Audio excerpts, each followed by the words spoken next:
Why the iHappy app is not working properly? Today we will discuss the complete details. Don't skip the video, watch the full video.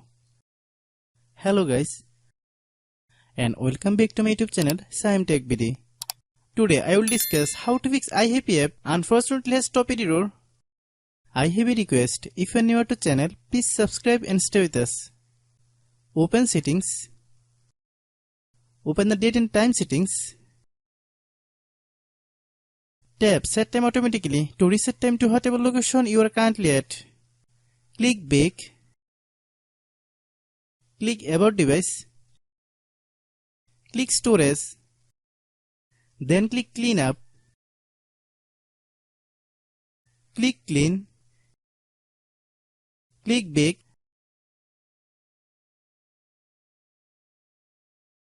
Click apps. Click app management. Find iHappy app. Click iHappy app.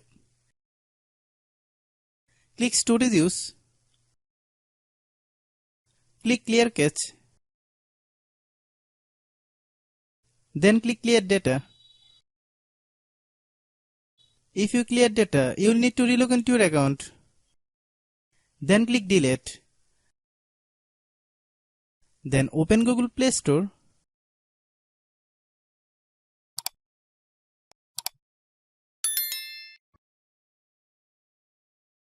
Then search iHappy app.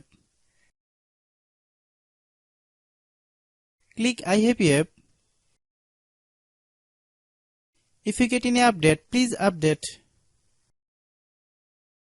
Hope your issue is resolved. If anyone still has problem, it might be server problem. Please try again after a while. Hope you understand. I have a request. If you are new to channel, please subscribe and stay with us. By watching my tutorial for more tech videos, you can subscribe.